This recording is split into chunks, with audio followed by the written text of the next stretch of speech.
My name is Patrick Wright. I'm a superintendent for Royal Electric. We are here today at Daly City at the district office and the adult education building with the VDC department coming out to visit us today.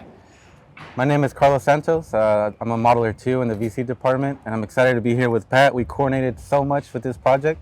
I'm excited to hear everything that went well, everything that we can learn from this to get even better, and then from there be able to provide the same thing to the next project. Let's do it. You guys be careful.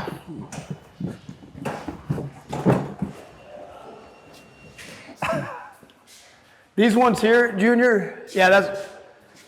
Dude, it's just like how it's modeled. No, I know, you modeled it just like that. Especially with the strut support. This one right here, some reason there was two 2-inchers. I don't know if it came into the wall like that or the other way, but the two 2-inchers, the 3/4 and the 1-inch. You had to maneuver them, right? We had to maneuver them. It's because of the coordination that we had to do at the bottom, remember? So having to stick with the what the framer was doing. Okay, so now we're in the training center. We started out with all the slab on grade, deep underground, in wall, and box locations, followed by our friend here. So we did an intense coordination, especially with the framer. So as you see the conduits coming in from the wall, there was a lot of coordination between where the studs were gonna be. So because of that, we had to be in specific locations, and then from there at a specific height. So we were trying to stay above the mechanical duct, and they're gonna be pretty big in this area. So we were trying to figure out how we can stay above, but there was moments where we had to coordinate and maybe go under, especially coming out from the other room where it's being powered from. And as we're coming, there was a lot of boxes here that were prefab, to where the box sizes were cut in the prefab, the rod lengths specifically from the ceiling, and then also all the bolts and everything that were coming in. Everything came out very precise. Was there any difficulty installing them? Did you have to do any maneuvers? Everything came in? We didn't make any adjustments. So let me show you guys an example, if you follow me. As you can see here, this is where some of our feeders are coming, and we're having to do a transition where we're offsetting higher. And right under those conduits, you can see there's gonna be a big mechanical duct that's gonna be covering all that space. But we had to then come back down, and you can see all the offsets that Pat was able to do with his team. And those boxes that you see right there were specifically chosen by Pat, the sizing, so that all the cables that are coming in there were able to fit. And if you notice, they were all prefab. So the rods lengths were all cut from the prefab shop, the boxes from the prefab shop, and then also where all the holes were gonna be. Everything specifically was exactly to how it was in the model. And it's crazy to see how you see it so much in the computer, but now seeing it come to life and hearing Pat say that everything came in exactly how it was supposed to with no issues, that's really awesome, really good to hear. Keep in mind that there's going to be a lot more ductwork and a lot more, a lot other things going on in here. So the design team, it actually worked out exactly the way we wanted it to. Yeah, everything is there for a purpose. Another thing that we had to keep in mind was also making sure that these big boxes were accessible to come back later with the ceiling as well. So we had to see where the ceiling tiles were gonna fit. And some of these boxes were about the same size as a ceiling tile. So trying to figure that out while also avoiding the mechanical was a little tough, but we were able to make it work. And it was really awesome being able to go with Pat, back and forth, trying to see what would be best for him, both in the install and being practical. So basically, all these conduits are going to an AV rack that we're going to be getting into. I'll show you right now. And then the can that's in there, there's so much equipment where we had to flip the can 180 degrees so we could have access from the bottom. So I'll show you that.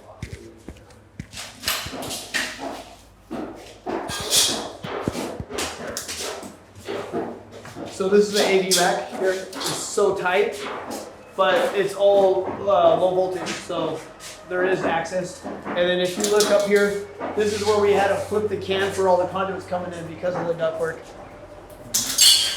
down below.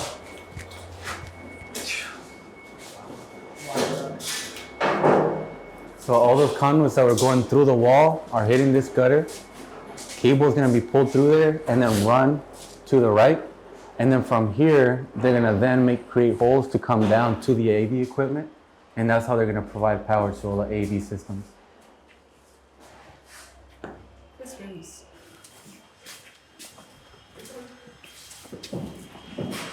Dude, this ceiling. Oh, yeah, so that can there, we Yeah. originally wanted it like right below the ceiling. Right. We put it above the ceiling. No problem. Watch, go check it out. And we got it done really fast. Instead of hanging all that down and doing the seismic. Yeah. And I told them too, I was all awesome, super awesome. Rule of thumb, like advice for us, would you say overhead, usually you'd rather have overhead because you don't need to wait for the drywall to go up? I would keep it on the walls. I would have done the strut across and came out in 90s. And then just did a little kick into that. That's But- kind of what we had modeled, but the mechanical guys are taking so long, I was like, screw it. yeah.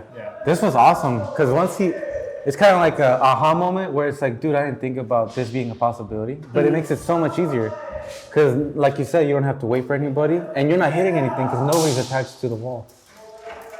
That's awesome. You like it? Oh, I love it, dude.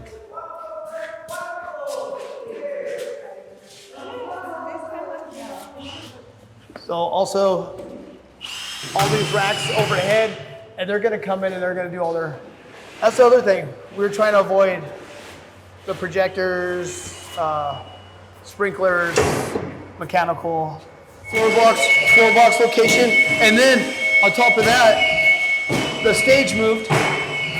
So this was supposed to go all the way up and wrap around and we lost those. So we had to send RFI like, Oh, that's right. take a look. We got it. Was it these right here? Oh, yeah, it's these. Power Yep. data. Yep. And those go in. Dude, we asked for so much, like in wall. I know. You and I went to the ringer, huh? Yeah. But that ended up where we're at. See? Boom, we're just gonna flex. It's gonna be tight, dude, with Yeah. that flex. Killed it. So far, so good. It's doing well. Had to get one of these shots. That with the can, and then also that one is the home run that's gonna come in, boom, and land on the top of that L4 with all our MC whips. Gonna land in, terminal strip, sorcery wire, done. Not too bad, dude. That is cool. I mean, with all other trades and everything. It's interesting how much slack the rods give you. I see you're able to like squeeze it in a little better to where it makes sense. Oh yeah, yeah, no problem. I'm gonna go take pictures of the training room real quick.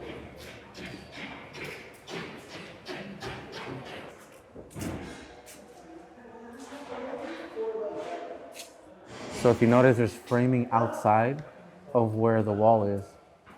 So trying to bring that over, and then on the top, there's supposedly gonna be ceiling tile, right? On the top, but it's only like what, 6 inches from the top. Like literally where that pipe is, it's probably like 2 inches from that. So what is that, like 10 inches from the ceiling? So Really high. You remember how we had to coordinate bringing conduits up and over, to then come back down and provide power to these things? Yep. So you still have to connect those conduits up top, right? Yes, those are gonna be dropped into the top ceiling. Yeah. So yeah, we did underground here for these guys. Yeah, there's a lot of. By doing underground there, you were able to eliminate the stuff on top, right? Yeah, everything. Yep, we were able to avoid that. So we did the slab, and we were Yeah. able to pop in all our conduits for their AVs right here. Yeah. And the WAP, we ended up changing that, and we dropped it down right there above the soffit. Yeah. And then we piped that to accessible ceiling. There was times I was like, man, Pat is gonna kill me. He's gonna hate me for this. That's why I was like, hey Pat, I want to show you the model real quick. I want to make sure you're cool with installing this. You're like, is this gonna work? I'm like, yeah, it's gonna work. No, but I love that we were able to have those meetings because you were able to tell me if there was something I wasn't seeing. Because for these things right here, you're like, oh, dude, they haven't finished the ground yet. We can get that under slab. And you're like, dude, it's simpler slab on grade, and they haven't finished yet. They haven't poured yet. Anything and everything. If you get underground slab on grade, Yeah. that's it. You're winning. Yeah. You see that, Josh?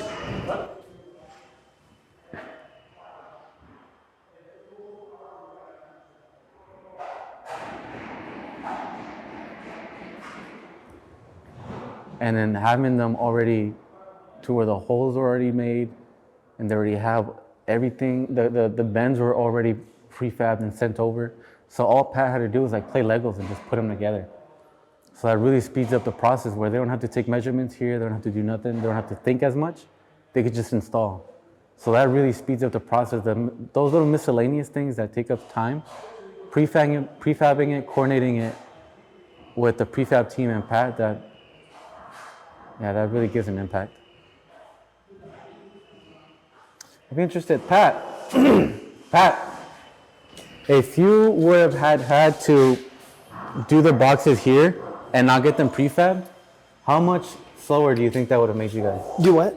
The boxes that we prefabbed? Mm-hmm. If you would have had to do that here, do you think it would have made you guys slower? Like, or do you feel like this was an impact in your speed and your install process? Yes. The way you designed it, it worked out perfectly. So I trusted that the knockouts, connectors, everything were going to work. Mm-hmm. And we had no other choice because everything was so tight in the areas. Mm-hmm. We had to use that plan. Right. You know, yeah, we're able to think about, right? It's not saving money. It's actually saving my guys' time to be able to move on to other things. That's the goal. Okay. That's the plan. To keep moving, keep a small crew. If I didn't have this done at the shop, I would have to get a couple more guys and they would be building and spending a couple more weeks. Yeah. But now that I have a team at this shop, including you, giving them the details, that helped us with the smaller crew moving forward with everything. So 3 guys. Yes. That's crazy. That is crazy. Do you feel like it also helped for you to trust the process and trust me and the prefab because you were seeing the coordination, you were okaying the spots, you were making sure that what was going to be installed was something you were willing to install? Did that help? Absolutely. Yeah. Absolutely. Yeah, I definitely see the benefits in those meetings we were having. I'm sure there's Thursdays where you're like, man, I have a busy Thursday. I don't want to be in this meeting today. But I feel like it really worked out for our benefit. We had some really good combos those meetings. You gotta love this. You spend some time trying to make this happen. Yeah, this is awesome, dude. And we threw this up, I mean, we piped this pretty quick. Yeah? How long do you think it took you? This right here, one guy and then a guy was just starting out maybe a week. So say 1.5 guys, it took a week? Mm-hmm. That's tight. Piping all of it, yeah. We already had the cans up. Yep. We got the cans up before they even sheetrocked. That's so awesome, the cans were dude. sitting there, and then they weren't going to let us pipe it until they sheetrocked. Yeah. And they were already pissed about our cans. They're like, you got to take your cans down. I was like, no, because it was supposed to be sheetrocked like a month ago. Yep. So then they sheetrocked, and then we piped right behind them. That's awesome. And then they left the openings for our seismic, as you see. Mm-hmm. So our seismic was just hanging down, and they left the openings. And then when they come back and patch, and that's when we attached. So that's how you guys did it. Mm-hmm. So we had everything, the rack and then the seismic strap hanging straight down. Yeah. Okay. With opening, that's it. Okay. And then we just swung it. Yep. And then they came back. So that's another benefit of having the sheets, right? Because you knew where they had to go, where to install, and people were if they had to install the sheetrock and stuff, that was not an issue for you because you were already installed. Exactly. Nice. All right, where are you taking me next? My man. We laid them out per the measurements, everything that you suggested, where it was going to work, and then it came out really good. Right here, boom. Oh yeah. So, Matt, all these cans, racks, everything were prefabbed. Connectors for the height that they needed to be, and that also helped with putting all the inserts in the deck before the concrete was poured. That was awesome, dude. These boxes were also prefab. We also had all the inserts, remember? We went up there, put all the inserts were in. there. So was that also beneficial for you, even though it was a single box? Yep. And then our floor box right there with the little stub down. Yeah. Mm-hmm. Ah, that's sick. Dude, we were able to install and hang from the roof or the ceiling.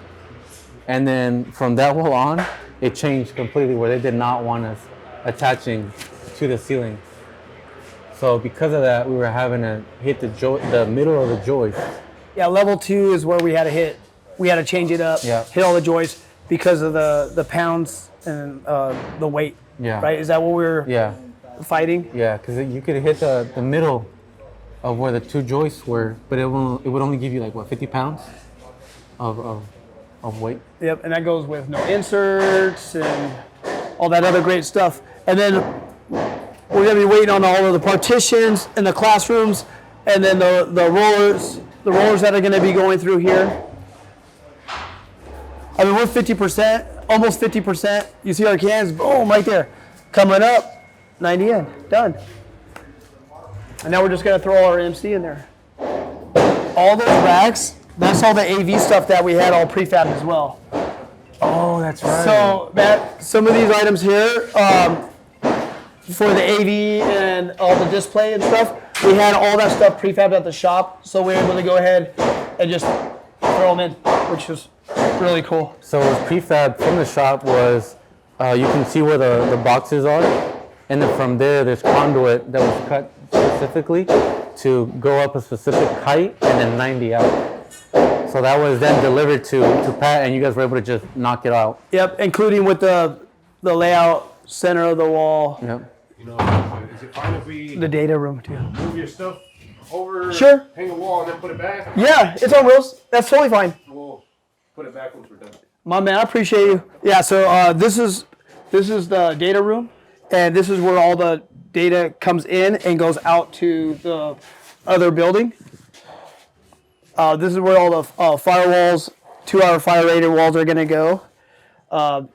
Trimble on these were a big deal because we're able to hit on point the depth of the walls that we needed to be. And the spacing as well, right?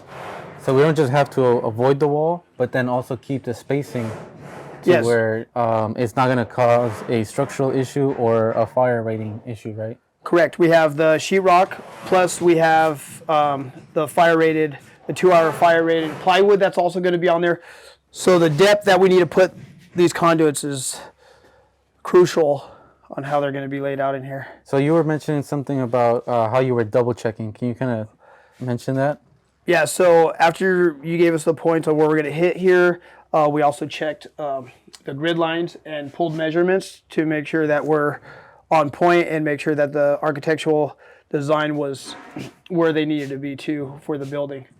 And several times we caught that they put the points in, the survey put the points in incorrectly. So then we're able to coordinate back with the VDC department and the generals to let them know that the building was off a little bit. So because the trimble was done well, the coordinating was done well, you were even able to help out them to make sure that the building was actually being put in correctly, right? Correct. With the correct grid lines. That's awesome, dude. And due to the weather and the movement, and I mean the whole place was a flood zone. Yeah. So that was a huge help too. I can see why that would be an issue. Mm-hmm. I'm glad it worked out, dude. Josh, this is where your work comes in. Check it out so far with the ductwork and all that. Woo, boy! Wow. Now I don't like. So see, Junior, all our overhead, boom. That's where the boxes are gonna go for all this, and then we'll be able to take all our MC and then hit right there. Nice. And then that will be our sorcery wire coming through the home runs all the way through. This was something special. Getting these in here. Yeah. These panels and going overhead, it looks gnarly up there and then down. It was like. So we had to squeeze through here, remember? And that is coming from the panels to provide power for level 2. And then And back here is where the L5, L6 home run join those. Yep. And then that's They come straight down. these guys here. So it was a big U-turn to come here. So here's one and here's the other, right? Yep. So we went ahead and just started, instead of thinking about putting our racks every 9.5 feet, we started thinking about installing it wherever there was a beam, because that way you were able to attach to that. Because we did that, remember they were doing the point loads? So once coordination, they realized, hey, there's too much stuff attaching to the ceiling. Let's do a point load calculation. We did not have to worry about that. So we were able to just jump straight ahead because we jumped the gun and we're able to just focus on putting it where the beams were. And that avoided all that chaos. We didn't have to provide extra sheets. We didn't have to provide extra information to them because everything was attached strictly to the beams. Love it. And you can see that coming through here, where we're hitting every single structural beam that we can see. That's crazy. I don't know why this one has no rod on it. As soon as we figured out how to get from those panels out to this main hallway, the reason we had to come low was because if you notice, mechanical is going up and under itself. So we couldn't stay up high. So the next best solution was to come under them. And as soon as we saw a straight shot, go straight up. So anything that has to be seismic would be on this side. And you guys still haven't put in the seismic in for level 2 yet, right? Not yet. But they only had to worry about this section right here. And then as soon as they get here, it goes straight up and they don't have to worry about providing too much seismic because it's really close to the beam and it's just a straight kick to the beam. Dang, dude. Sweet, huh? It's so nice seeing it installed. It's just really satisfying to see that it worked out really well. Yeah. I really enjoyed doing this project with you, dude. You really killed it with the communication, with your vision, and making sure that if something wasn't right, you would let me know. And because we had that ahead of time, dude, we avoided so many headaches. Yeah, we're cruising now. Yeah. That's so awesome, man. We're cruising. You did great. Real responsive. You know, you worked well with the other trades and stuff, so I appreciate that too, man. What happened there? What do you mean? Is These are for the PD. Those spots. And you were able to route them. We just ran all this up here and ran it all the way across the ceiling. Boom, all the way down. That's awesome, dude. No wonder I was like, I don't remember that. That's because you were like, dude, just give me dimensions and I'll do the rest. That's RFIs. I think so. So they had they added some and then took out some. All right, you guide us through the entry. Because there's no path, you know, for this whole thing. Yeah. And then especially going through this mezzanine and then going out, that was going to be a little rough. So we were able to get all that. I know the data one with the flex, Yeah. but there's just too much shit in there. So we had to just throw that flex in there. But it's data, so I'm not really worried. So Matt, these are the bolts that we were talking about. These bolts are the ones that we had to coordinate because we're not just coordinating where these studs are going, but those bolts were also, I think it was every 6 inches, he said, right? Yes. So even he was surprised to how repeated it was because he said it was usually a foot, but he says 6 inches is what they told him to keep. So we were having to coordinate that in the model, and we had quite a few meetings with Pat and the framer, and we were able to avoid the majority of all that work by making sure that as we were modeling, we were making sure that we were keeping up with the thought process of how we were planning on installing, to where instead of hitting the blocking, we can hit the bottom of the joist or towards the center. So by doing that, Pat was able to install everything and not have to worry about it anymore.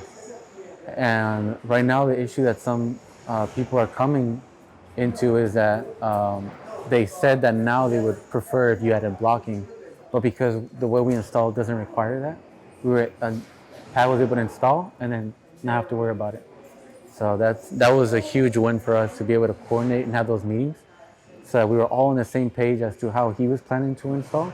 So as we were modeling, we were doing it exactly to his thought process. So if we would have deviated from the way he was telling us to install, it would have caused an issue. So that was really nice to hear that feedback that everything worked out. we're able to get them in the wall, and then 90 out. And then that was for a lot, even for the multipurpose room, remember? Yeah, yeah.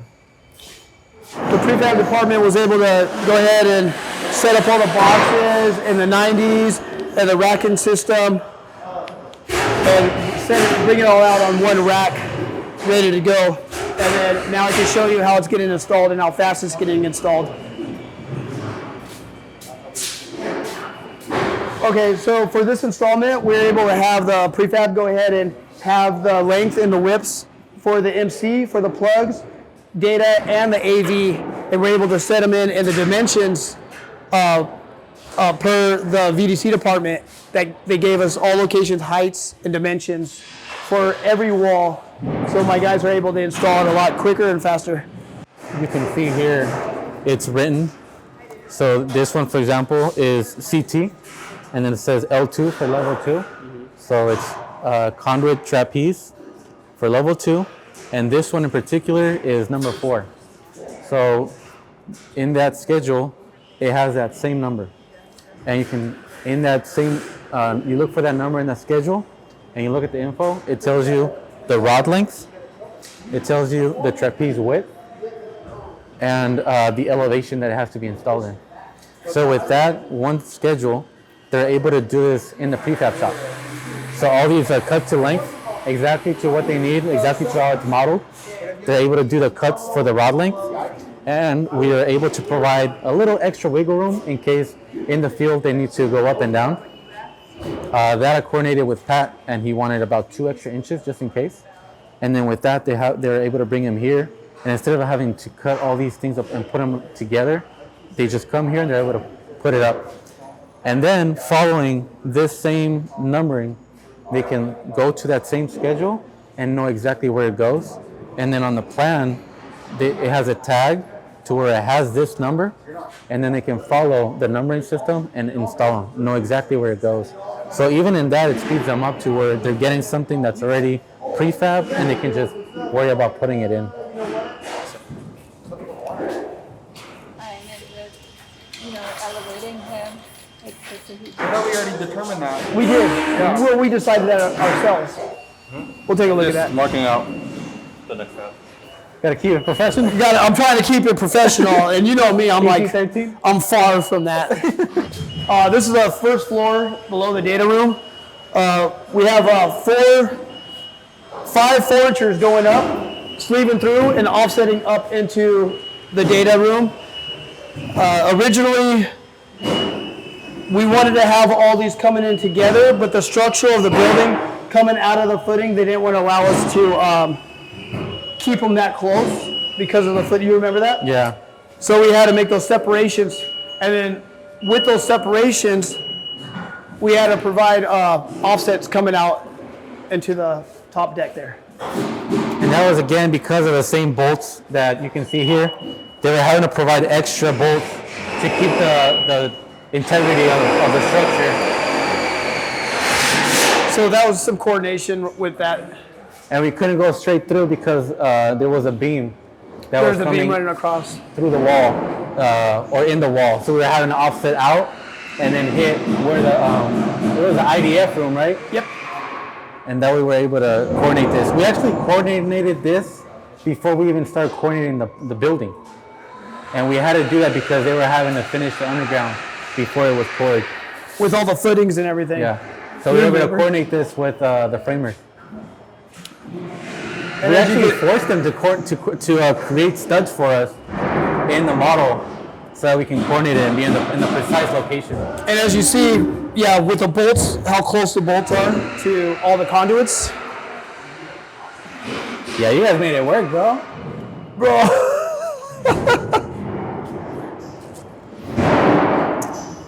How are you gonna get those big old conduits in there with that many bolts? Sheesh. And then also with here we have the risers of the 4 conduits that are leading up to level 2 as well. Okay. So these we had them trembled, but due to the weather, we lost everything pretty much. So we had some hard measurements coming off of grid lines. That's right. That he was able to provide us with. Oh, did you see the inverters? Right here, boom. You see these that we're gonna do the LBs coming out already ready to go. Check this out. Bam! Hey, you see the red? Yeah. Those are the LBs. Yeah. And then they're gonna go right on this wall right here once it's done. Okay. And they're stubbing up here. They're coming out, and they're gonna elbow up into the equipment. It's barely though. By the time you install it, this is gonna look so cramped up. I didn't know I left them in that storage room back there. That's right. This creation come to life, you know.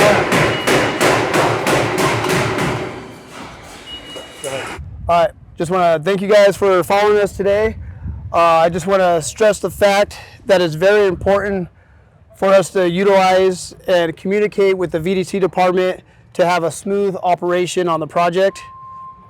Yeah, and the whole communication part really makes it so smooth.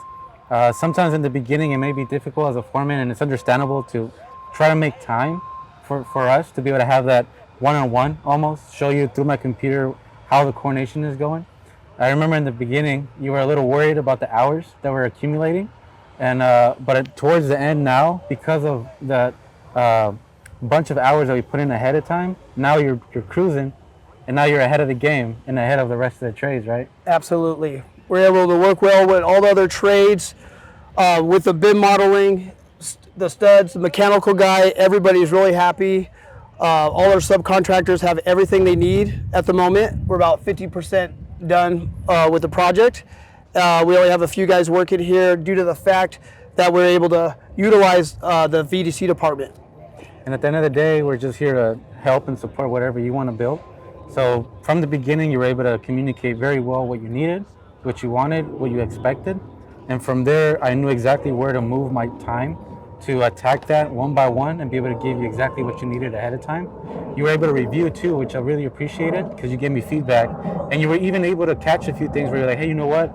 I want to add this now. And because we did it ahead of time, we were able to add that without affecting your due date, which is, I really appreciate it. Absolutely.